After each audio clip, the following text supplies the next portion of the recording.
પ્રાણી તું સત્સંગનો રસ ચાખ, સત્સંગનો રસ ચાખ. પ્રાણી તું સત્સંગનો રસ ચાખ. બાઈ મીરા કે गिरधर नागर, बाई मीरा के प्रभु गिरधर नागर. हरि चरणे चितराग, हो हरि चरणे चितराग. प्राणी તું સત્સંગનો રસ ચાખ, સત્સંગનો રસ ચાખ.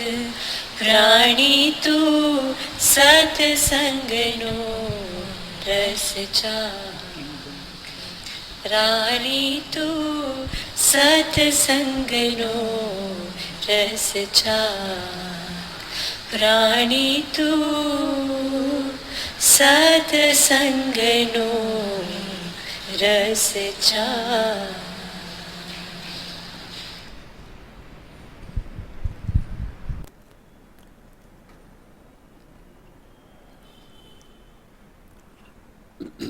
સૌ પ્રથમ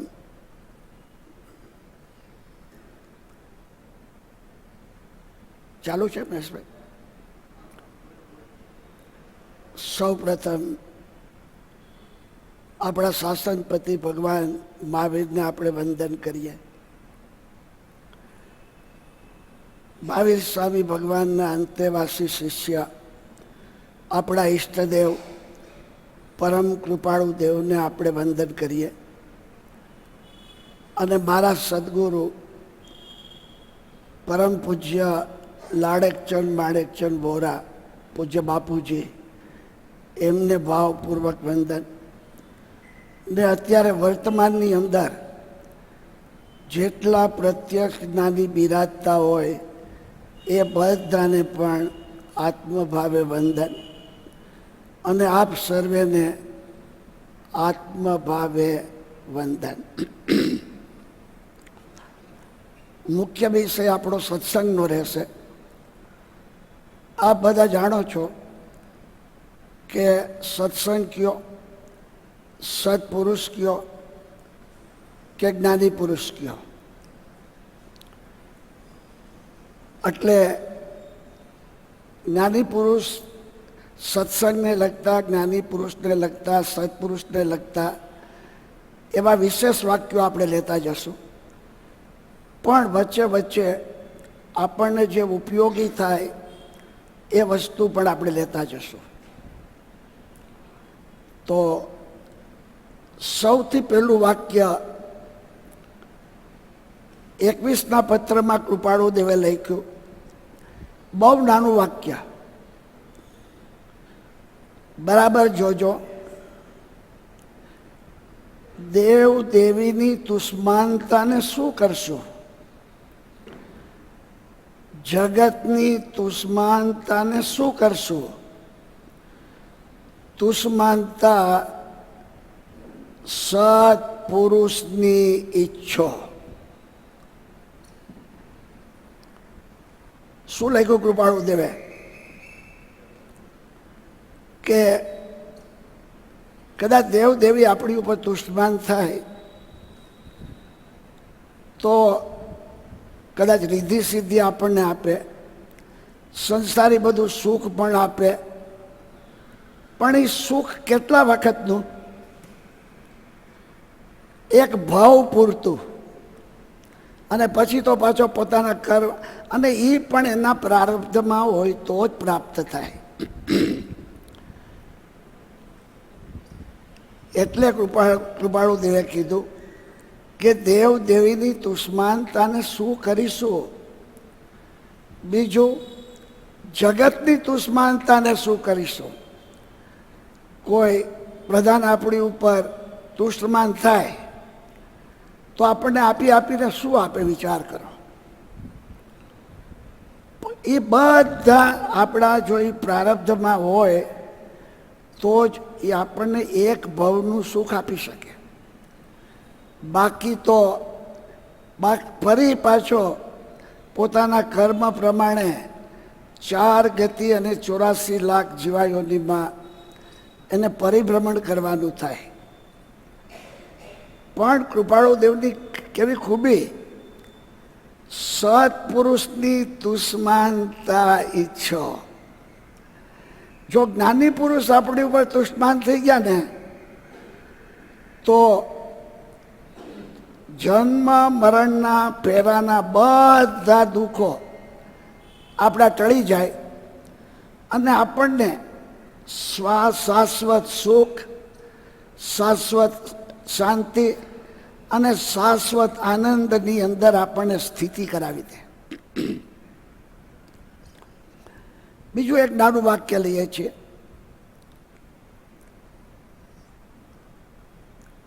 એક ભોગ ભોગવે છે, એ જ પત્રમાં છે. અમુક અમુક વાક્યો જ આપણે લેવાના છીએ અને અમુક કોઈ પત્ર પણ લેશું. એક ભોગ ભોગવે છે છતાં કર્મની વૃદ્ધિ નથી કરતો, અને એક ભોગ નથી ભોગવતો છતાં કર્મની વૃદ્ધિ કરે છે. એ આશ્ચર્યકારક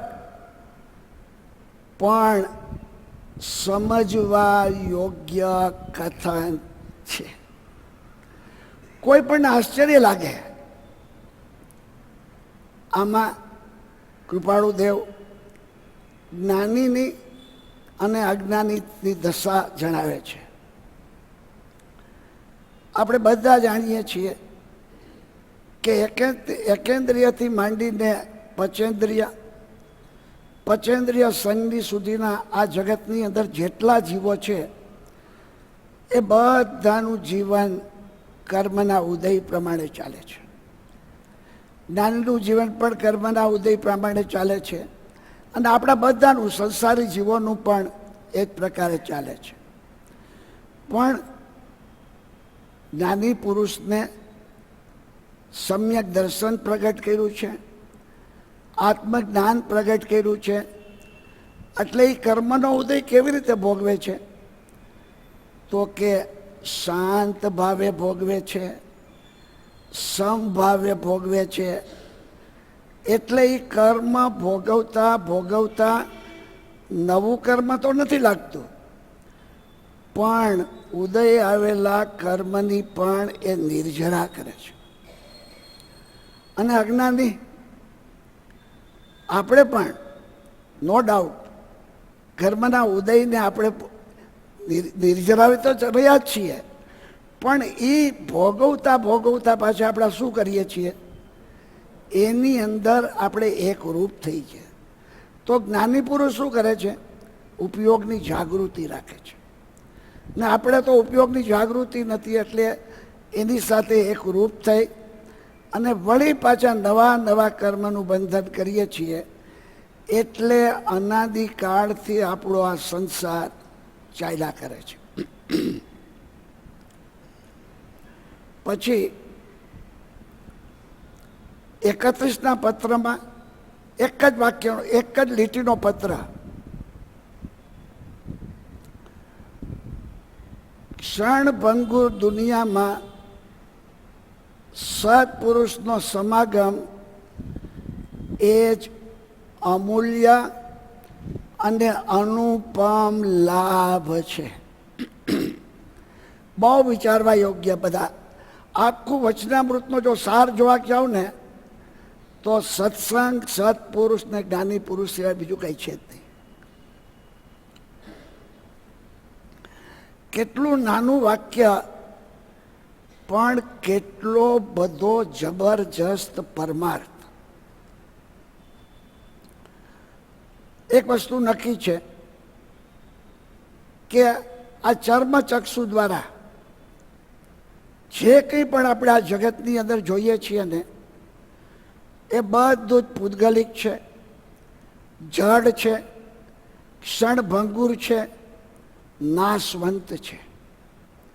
એમાંથી આ જીવને કોઈ કાળે, આ લખી રાખો હૃદયમાં, કોઈ કાળે સુખ, શાંતિ કે આનંદની પ્રાપ્તિ જળમાંથી થઈ શકે એમ નથી.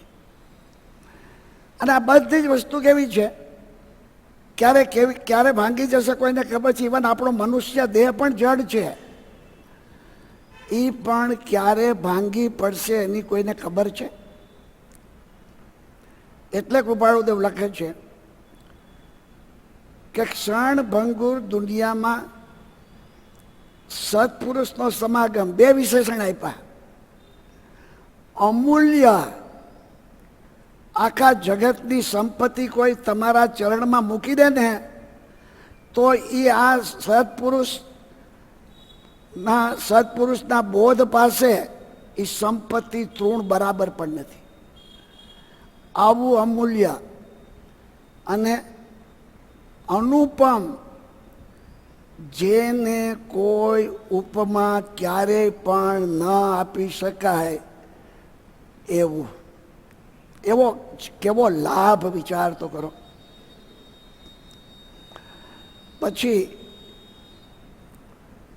40ના પત્રમાં આપણે સાધકો માટે એક લીટી કામ લાગે એવી છે એટલે લઉં છું.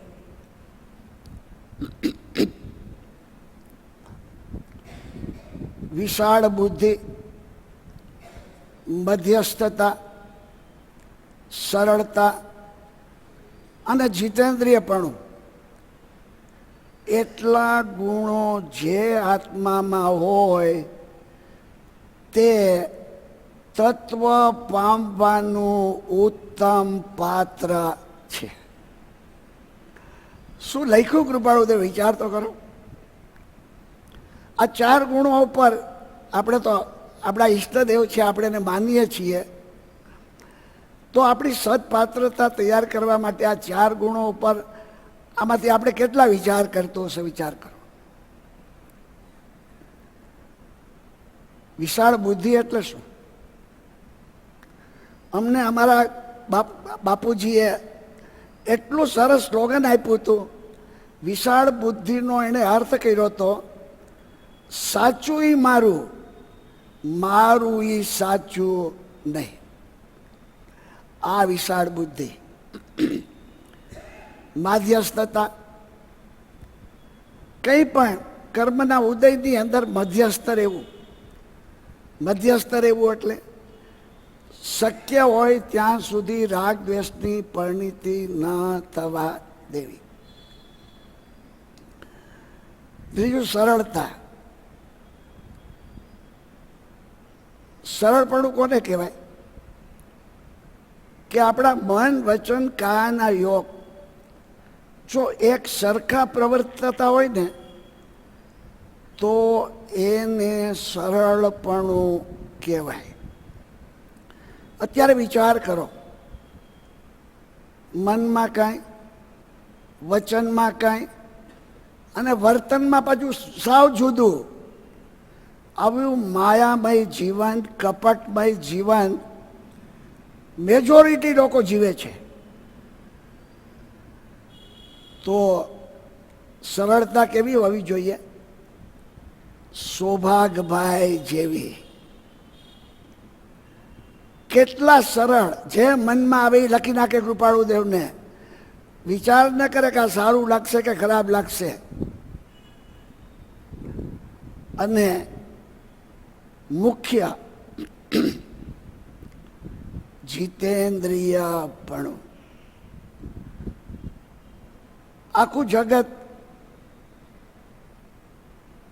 પોતાને, આખું જગત શેમાંથી સુખ અત્યારે લેવા માટે બધા તત્પર છે? તો કે 5 ઇન્દ્રિયોના વધારેમાં વધારે સુખ જોઈ ભોગવે તો એ પોતાની જાતને વધારે સુખી માને છે. પણ કોઈ દિવસ વિચાર કર્યો છે? આ જે ઇન્દ્રિયના બધા સુખ છે એ કેટલા બધા ક્ષણિક છે, અને એ સાચું સુખ નથી. પાછું શું છે? એ સુખાભાસ છે. તો સાચું સુખ તો માત્ર અને માત્ર આ જગતમાં આપણા આત્મા સિવાય ક્યાંય કરતા ક્યાંય નથી. તો આ 4 ગુણો માટે કૃપાળુદેવ શું કીધું? એ તત્વ પામવાનું. કયું તત્વ?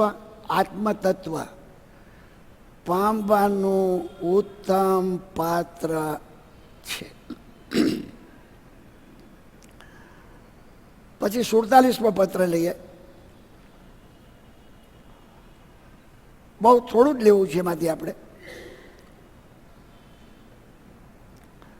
કૃપાળુદેવ આ પત્ર ખીમજીભાઈ દેવજીભાઈ ઉપર લખ્યો છે, અને ખીમજીભાઈને દીક્ષા લેવાના ભાવ થયા છે, અને કૃપાળુદેવને એક જ્ઞાની પુરુષ તરીકે ઓળખી ગયા છે. એટલે કૃપાળુદેવ એને બહુ શરૂઆતથી સમજાવે છે કે અનંતાનુબંધી ક્રોધ,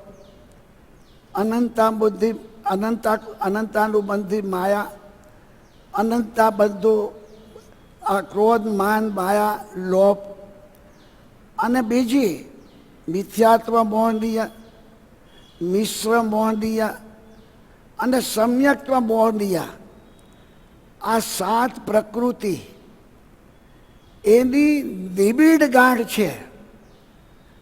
એ નિબિડ ગાંઠને જે છેદે એ જ સમ્યક દર્શન પ્રગટ કરી શકે.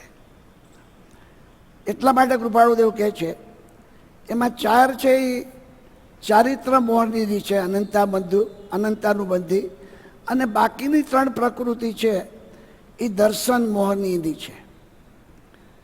તો પેલા સમજાવે છે કે આ 7 પ્રકૃતિ જ્યાં સુધી ઉપસમ ભાવમાં કે ક્ષયોપસમ ભાવમાં કે ક્ષાયિક ભાવમાં જ્યાં સુધી જીવને ન આવે ત્યાં સુધી એ સમ્યક દર્શન પ્રગટ કરી શકતો નથી.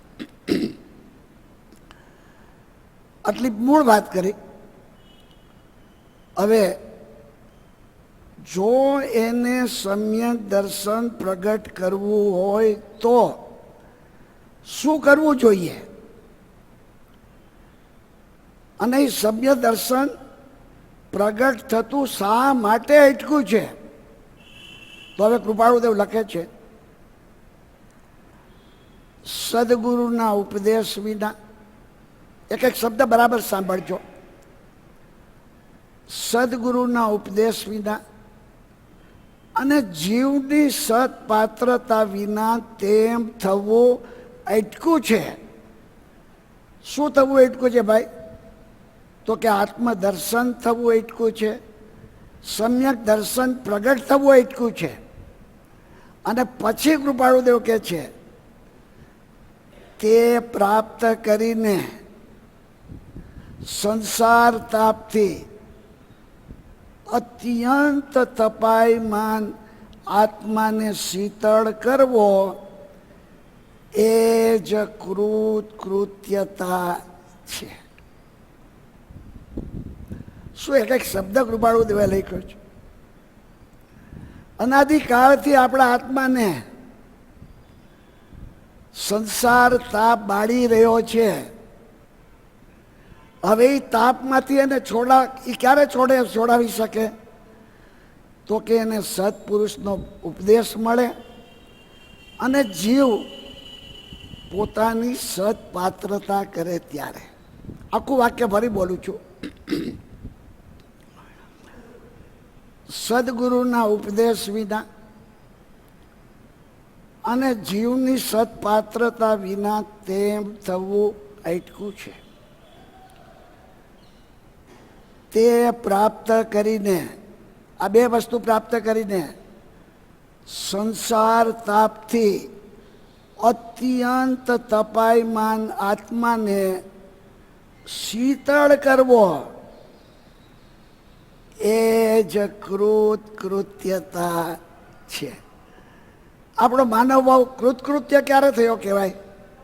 તો કે જે આ સંસાર તાપને બુઝાવી દઈએ અને આપણા આત્મ સ્વરૂપનું સુખ જ્યારે માણીએ એ માનવ ભાવ સફળ થયો કહેવાય. બીજી એક અદ્ભુત વાત કૃપાળુદેવ લખે છે કે ભગવાન મહાવીરનો જે મૂળ માર્ગ છે ને એ કૃપાળુદેવ એને એક લીટીમાં બતાવી રહ્યા છે.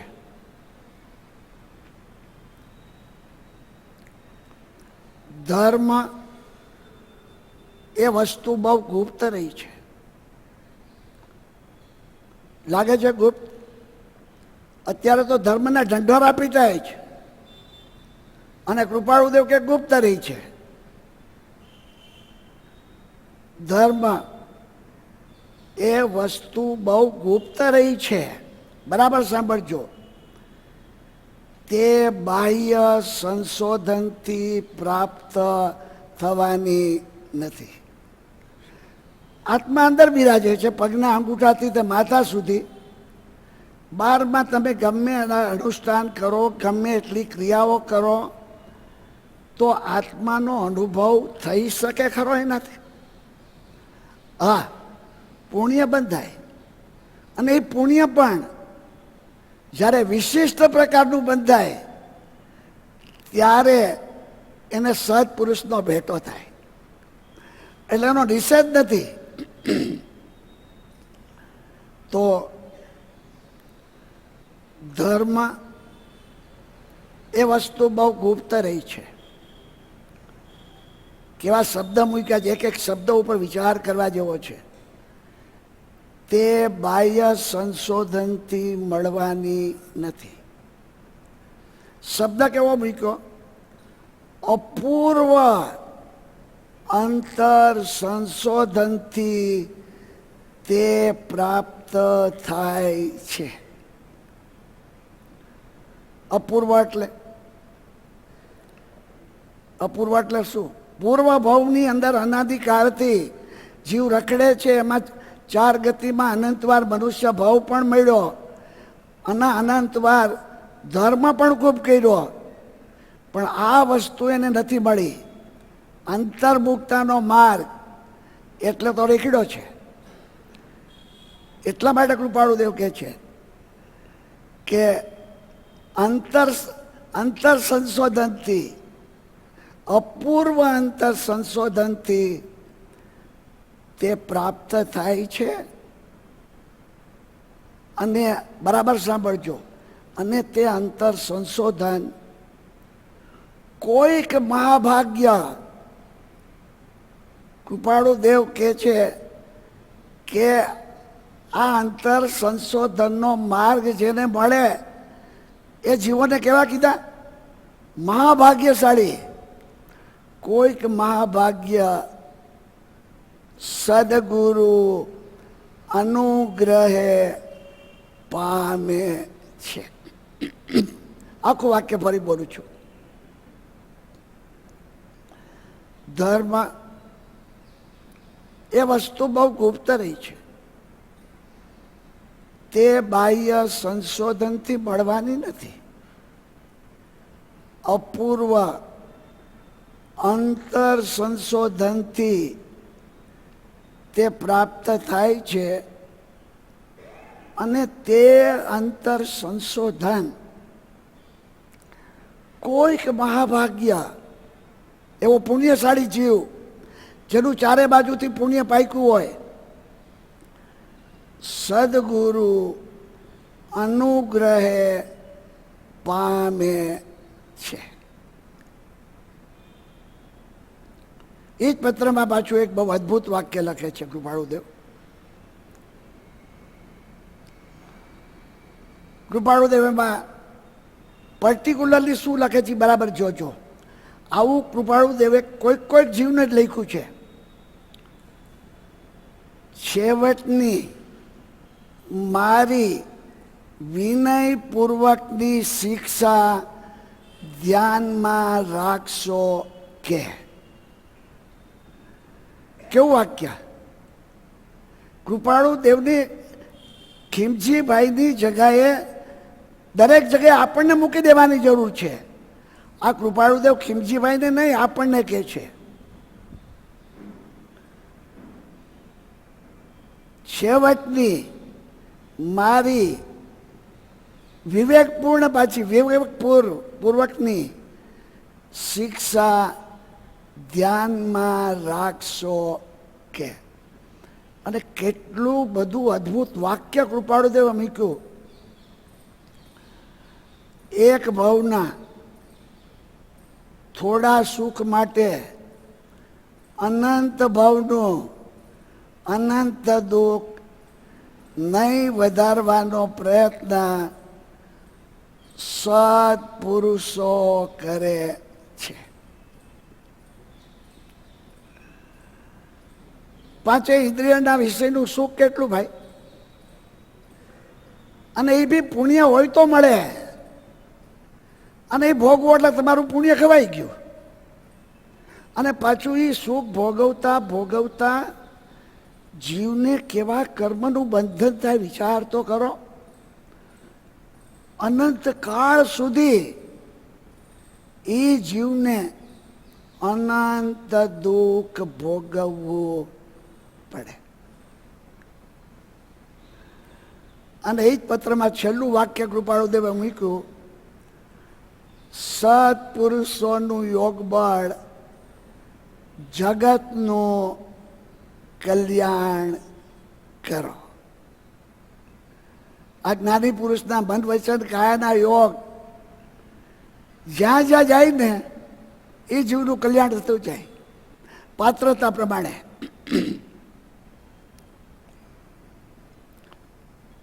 પછી થોડા આગળ વધીએ. 51ના પત્રમાં સવારથી સાંજ સુધી આપણે તો કૃપાળુદેવને માનીએ છીએ ને, તો કૃપાળુદેવ કહે છે કે આ જીવે કેવી રીતે પોતાનું જીવન જીવવું જોઈએ.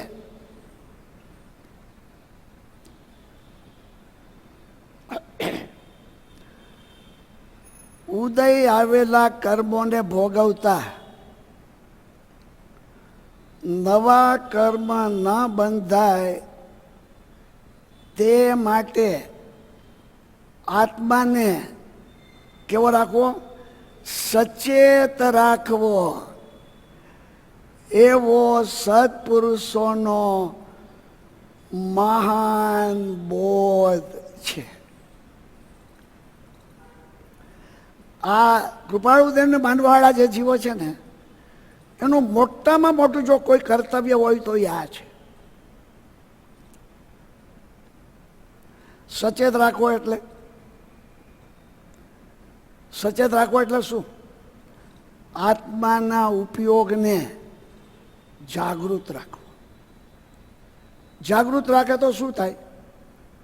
ગમે એવો પછી અશુભ કર્મનો ઉદય હોય કે શુભ કર્મનો ઉદય હોય, શુભ કર્મની અંદર એને રાગભાવ ન થાય, અશુભ કર્મના ઉદયની અંદર એને દ્વેષ ભાવ ન થાય.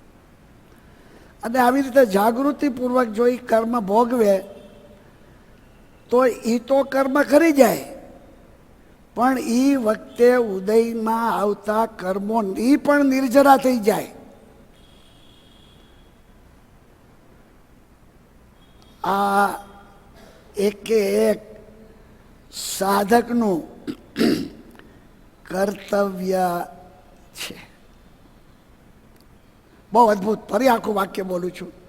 એટલા બધા આ વાક્યો આપણને આખો દિવસ એના ઉપર ચિંતન કરી શકીએ આપણે કે ભાઈ હું આ કામ કરું છું. ભલે વિચાર દશાથી જાગૃતિ રાખો, એમને એમ જાગૃતિ નહીં રહે, પણ વિચાર દશાથી તો જાગૃતિ રાખી શકીએ કે નહીં?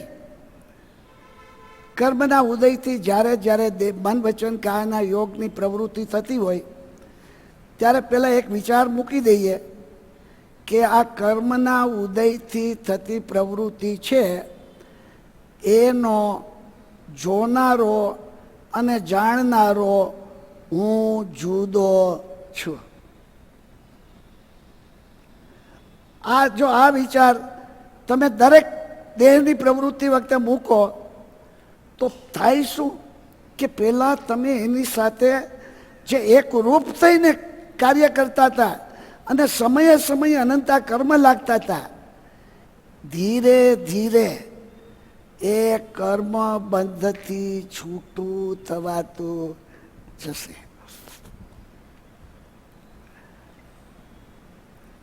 આખું વાક્ય ફરી બોલું છું.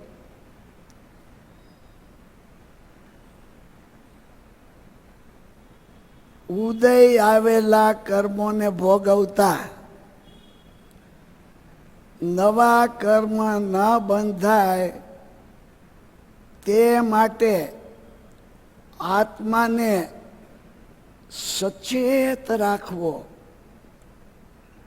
એવો સત્પુરુષોનો મહાન બોધ છે.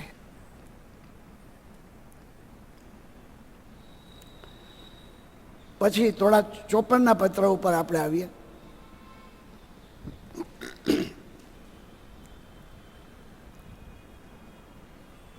સવાસો વર્ષ પહેલા, 125-150 વર્ષ પહેલા કૃપાળુ દેવે ધર્મનું સ્વરૂપ જોયું કે કૃપાળુ દેવને પણ મનમાં એમ થયું, કૃપાળુ દેવના વખતમાં પણ 100 ગજ હતા, અત્યારે તો કેટલાય વધી ગયા હશે. કૃપાળુ દેવ કે આ ભગવાન મહાવીરનો મૂળ માર્ગ આવી રીતે મત મતાંતરમાં, વાડામાં, ગચ્છની અંદર આખો વેચાઈ ગયો. આમાં ભગવાન મહાવીરનો માર્ગ તો ક્યાંય કરતા ક્યાંય દેખાતો નથી. અને એ જોઈને મને લાગે છે કે આ 54નો પત્ર જે લખ્યો હશે ને એ આ વાત લક્ષમાં રાખીને કૃપાળુ દેવે લખ્યો હશે. બરાબર સાંભળજો. બહુ એક વસ્તુ તમને કહી દઉં કે કૃપાળુ દેવના વચન બોલવા અને સાંભળવા એ પણ મોટામાં મોટી કર્મની નિર્જરાનું કારણ છે. આપણે એ જ કરીએ છીએ.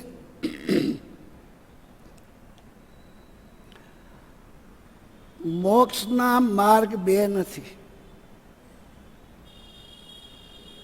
સ્થાનકવાસી કે આમાં અહીંયા આવો તો મોક્ષ, દેરાવાસી કે અહીંયા આવો તો મોક્ષ, દિગંબર કે અહીંયા આવો તો મોક્ષ, દેરાપંથી કે અહીંયા આવો તો મોક્ષ.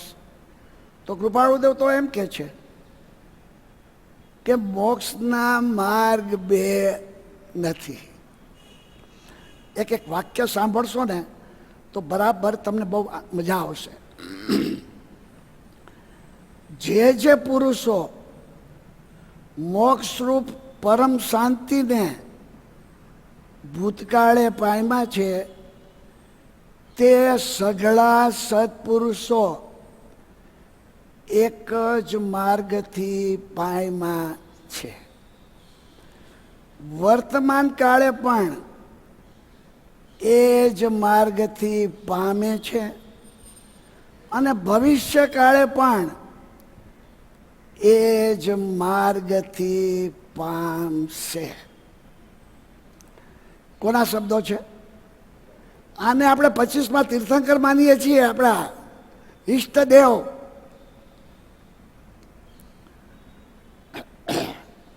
બહુ ડિટેલમાં નહીં છે, પણ થોડુંક આપણે જ્યાં જ્યાં વિચાર કરવાની જરૂર છે ત્યાં કરશું. તો કૃપાળુદેવ કહે છે તે માર્ગમાં મતભેદ નથી, ઉન્મત્તા નથી, અસરળતા નથી, ભેદાભેદ નથી અને માન્ય નથી. આ પાંચેય વસ્તુ અત્યારે ચાલતા બધા ધર્મની અંદર જોવા મળશે. તો આ બધું કાંઈ નથી તો પછી એ માર્ગ કેવો છે કૃપાળુદેવ કે તે સરળ માર્ગ છે, સમાધિ માર્ગ છે અને અસ્થિર માર્ગ છે, સ્વાભાવિક શાંતિ સ્વરૂપ માર્ગ છે. સ્વભાવની શાંતિને, આત્મજ્ઞાનને, સમ્યક દર્શનને પ્રગટાવે એવો આ માર્ગ છે. તે સરળ માર્ગ છે, તે સમાધિ માર્ગ છે તથા તે સરળ માર્ગ છે. આપણે અને સ્વાભાવિક શાંતિ સ્થિર માર્ગ છે અને સ્વાભાવિક શાંતિ સ્વરૂપ માર્ગ છે. સર્વકાળે બરાબર જોજો, સુકામાં લખે છે સદગુરુ સત્પુરુષ વિહોણી ભૂમિ થઈ નથી, એટલા માટે કૃપાળુદેવ લખે છે સર્વકાળે એ માર્ગનું હોવાપણું છે. હવેનું જે વાક્ય, એ વાક્ય બોલતા પહેલા છે ને, હું 58ના પત્રનું વાક્ય કહું ને તો થોડુંક એનું વિશેષ અનુસંધાન રહેશે, એટલા માટે.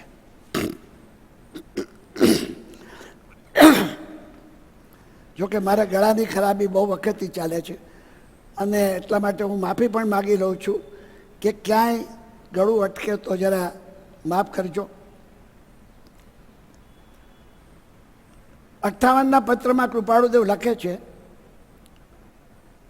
શાસ્ત્રમાં માર્ગ કયો છે પણ મર્મ કયો નથી. શું વિચાર તો કરો, શું કૃપાળુદેવ કે છે? 45 આગમમાં માર્ગ છે કે નહીં? શાસ્ત્રમાં માર્ગ કયો છે પણ મર્મ કયો નથી. તે મર્મ તો ક્યાં કોની પાસે હોય? સત્પુરુષના અંતર આત્મામાં રહેલો છે. આ જે મર્મ છે ને એ જ ગુરુગમ છે, એ જ બ્રહ્મ વિદ્યા છે, એ જ સુધારસની સાધના છે, એ જ ઉપશમ છે, એ જ વચન છે, એ જ શબ્દ છે અને એ જ અંતર્મુક્તાનો માર્ગ છે. હવે કૃપાળુદેવ 54ના પત્રમાં શું કહે છે? સર્વકાળે તે માર્ગનું હોવાપણું છે. જે માર્ગના મર્મને પામ્યા વિના કોઈ ભૂતકાળે મોક્ષ પામ્યું નથી, વર્તમાન કાળે પામતું નથી અને ભવિષ્ય કાળે પામશે પણ નહીં.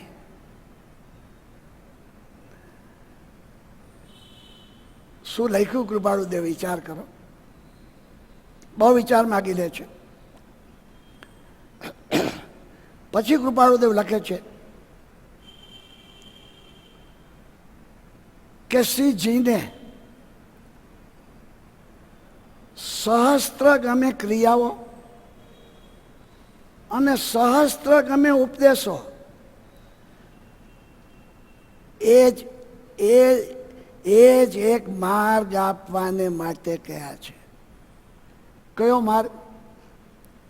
આ મર્મ, આ મર્મ. આ તીર્થંકર ભગવંતે હજારો ઉપદેશો અને હજારો ક્રિયાઓ શું કામ વર્ણવી છે? કે ભાઈ એ ક્રિયાઓ કરતા કરતા કરતા કરતા તારું ચારેય પ્રકારનો પુણ્યનો ઉદય પાકે, તને જ્ઞાની પુરુષ મળે અને જ્ઞાની પુરુષને તું સમર્પિત ભાવ કર અને એની આજ્ઞા પ્રમાણે વર્ત અને તારી થોડીક સદપાત્રતા પ્રાપ્ત કર. પછી જ્ઞાની પુરુષ એની અંદર કૃપા વરસાવે. આ છે માર્ગનો માર્ગ. કૃપાળુદેવે કેવું લખ્યું વિચાર તો કરો. શ્રીજીને સહસ્ત્ર ગમે ક્રિયાઓ અને સહસ્ત્ર ગમે ઉપદેશો એક એ જ માર્ગ આપવાને માટે કયા છે. તે માર્ગને અર્થે તે ક્રિયાઓ અને ઉપદેશો ગ્રહણ થાય તો સફળ છે. પણ અત્યારે શું થયું છે? તે માર્ગને ભૂલી જાય તે ક્રિયાઓ અને ઉપદેશો ગ્રહણ થાય તો સૌ નિષ્ફળ છે.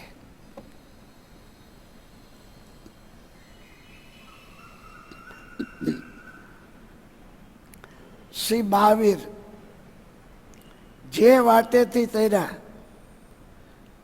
તે વાટેથી શ્રી કૃષ્ણ તરસે.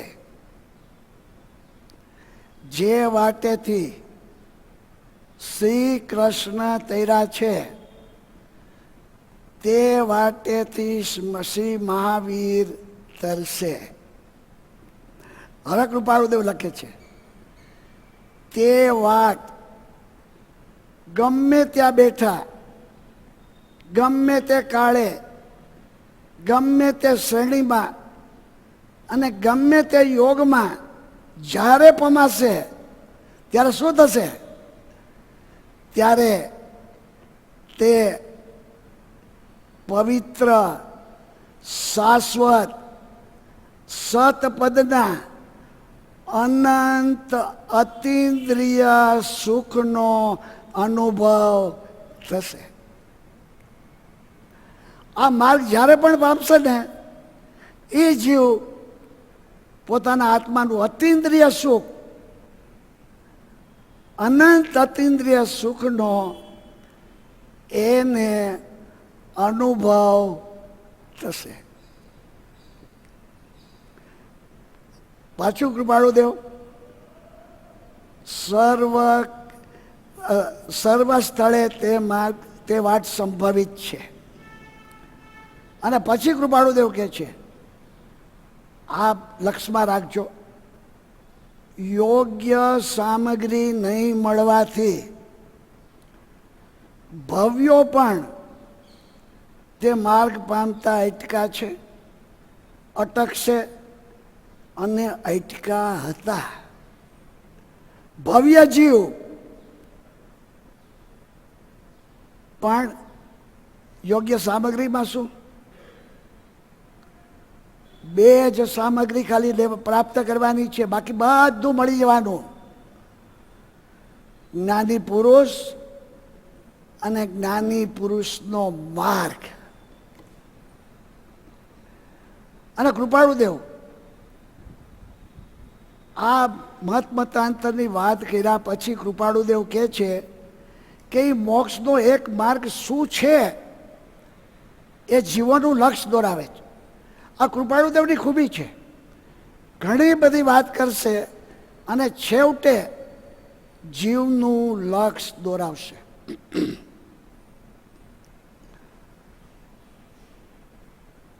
વિશેષ શું કહીએ? તે માર્ગ આત્મામાં રહ્યો છે. પ્રાપ્ત શું કરવાનું છે? અને આપણો આત્મા આપણાથી કેટલો દૂર છે? એક વાડ, એક તલ ભાર પણ દૂર છે અને છતાં નથી મળતો. આ કેવું કહેવાય? તો કૃપાળુદેવ કહે છે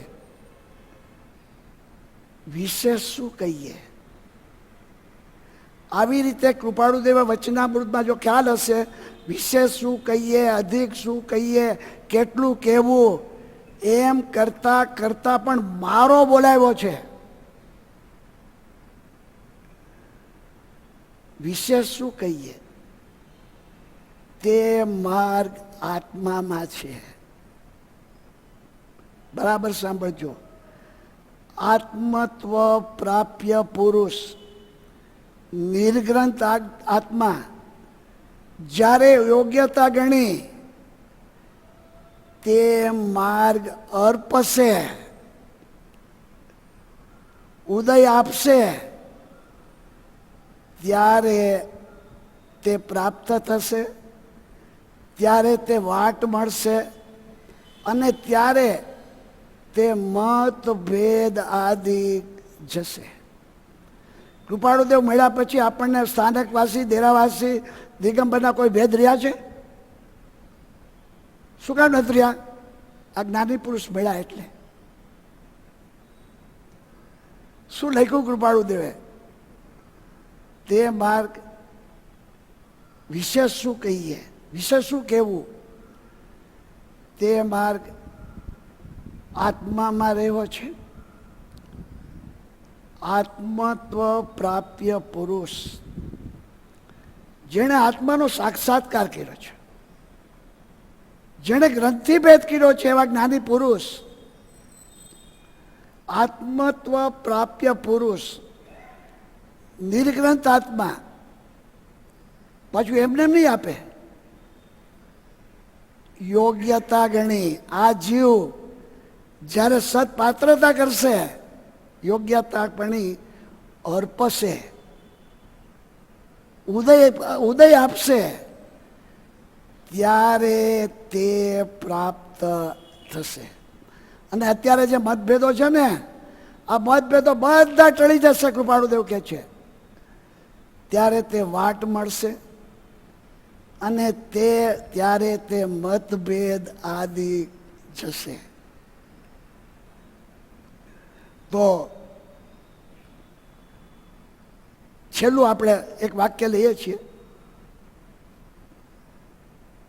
મતભેદ રાખી કોઈ મોક્ષ પામ્યો નથી. આગળ મર્મ શબ્દ આવ્યો હતો, અહીંયા બીજો શબ્દ મૂકે જ કૃપાળુદેવ, બરાબર જોજો.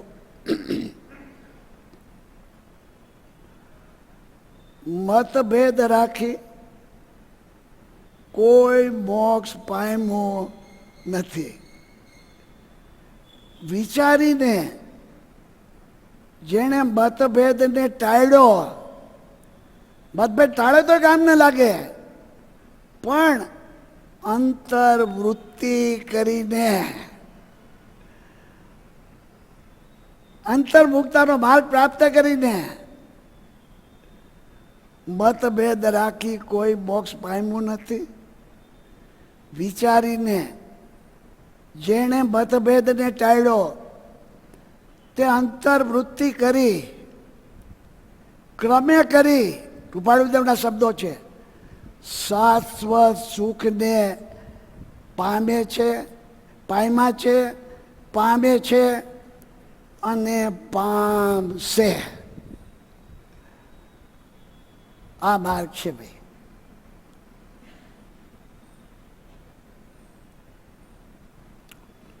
એક પત્ર લઈ લઈએ, 55નો પત્ર.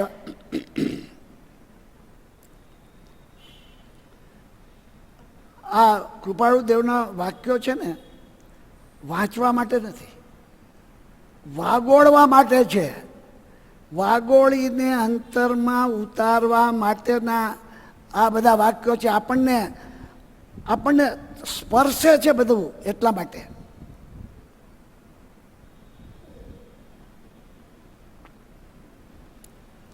અનંત કાળમાં કાં તો સત્પાત્રતા થઈ નથી અને કાં તો સત્પુરુષ મળ્યા નથી. પછી કૃપાળુના એક એક શબ્દની એટલી બધી કિંમત છે. જો બરાબર તમે એક એક શબ્દ જ્યારે છૂટો પડીને વાંચો ને, તો તમને એની કિંમત બરાબર સમજાય. અનંત કાળમાં કાં તો સત્પાત્રતા થઈ નથી સત્પાત્રતા માટે શું જોઈએ આપણે કાલે લેશું. સત્પાત્રતા થઈ નથી અને કાં તો સત્પુરુષ મળ્યા નથી.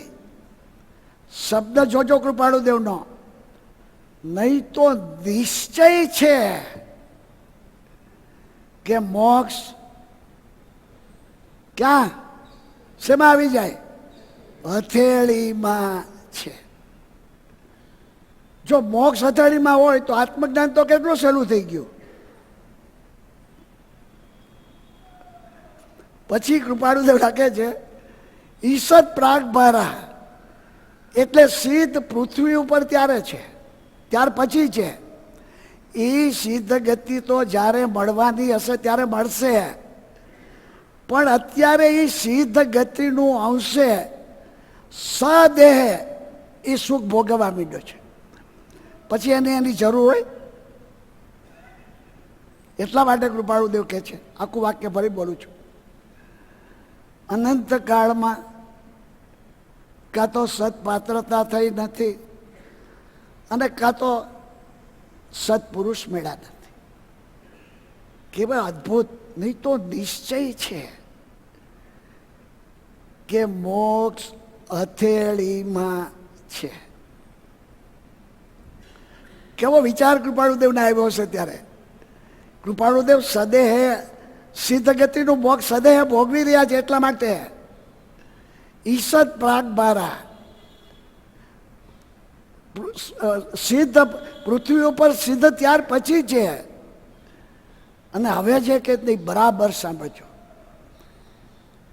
એને સર્વ શાસ્ત્રો પણ સંમત છે. 45 આગમ જોઈ લ્યો, આસ્તિક 6 આસ્તિક દર્શનના બધા શાસ્ત્રો જોઈ લ્યો. એ બધા શાસ્ત્રો કૃપાળુદેવ કહે છે અમે આ વાત કરી એમાં એ બધા સંમત છે. સર્વશાસ્ત્ર પણ સંમત છે. અને આ વાક્ય બરાબર જોજો, આ કથન ત્રિકાળ સિદ્ધ છે. આ અમે જે વાત કરી એ ત્રણેય કાળની અંદર સિદ્ધ થયેલી છે. કઈ વાત? સત્પાત્રતા લાવો અને સત્પુરુષ મળે તો મોક્ષ હથેળીમાં આવી જાય. સદગુરુ દેવ કી